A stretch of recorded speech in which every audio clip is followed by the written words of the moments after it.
With what we covered in the last video, you may be wondering whether it really is possible to get your site ranked now. How do you go about carrying out SEO for your site in this day and age? Well, let's take a look at some modern SEO practices. The first thing to do is to fill your site with as much relevant content as possible.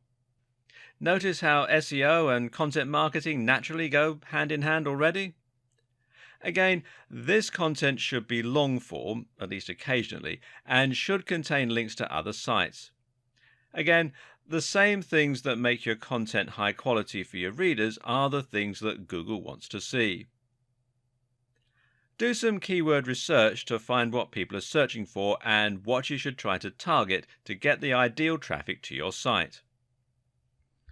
You can find the volume of people searching for specific terms by using Google's keyword planner.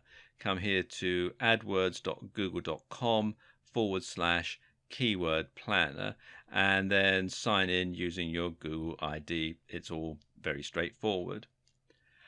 Try to make sure that the terms you search for aren't too competitive, however. Otherwise, you can end up going against too many other sites and giving yourself an impossible task. As mentioned earlier, Google just doesn't like you to keep repeating the same key phrase over and over. Instead, the objective is to lace it into the content a few times as naturally as possible, while also including synonyms and related terminology. This should happen naturally and it should never distract the reader. From here, you can go about building links from high-quality, relevant sites.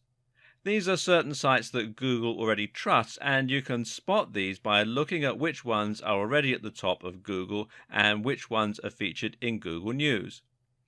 Google also likes big recognized brands, and it likes .edu and .org domains.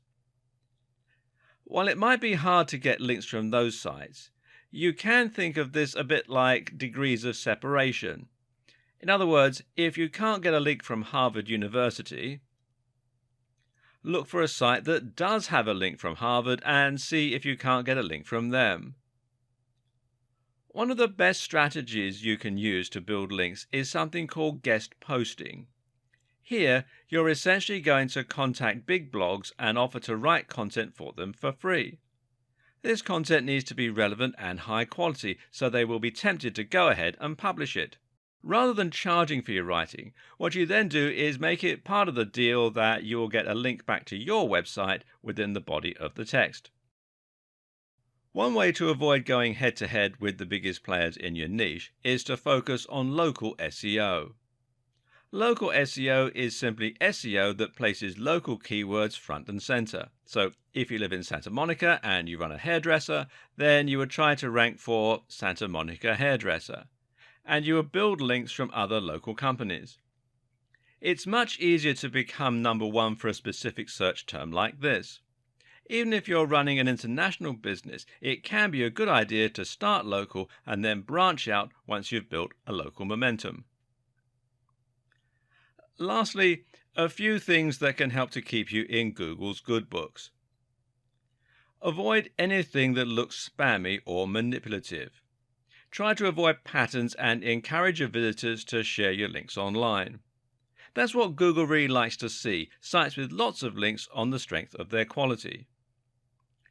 One way to do this is to write link bait. This is content that is so useful, so interesting, or so shocking that other people want to link to it and include it in their debates or share it with friends. When creating your links, avoid trying to use only your keywords in the anchor text. Sometimes the best anchor is just click here or this article. Again, it looks more organic and natural and means Google won't think that you're paying for your links. Now, don't try and trick Google. Just create high quality content for your readers while keeping Google's algorithms in the back of your mind.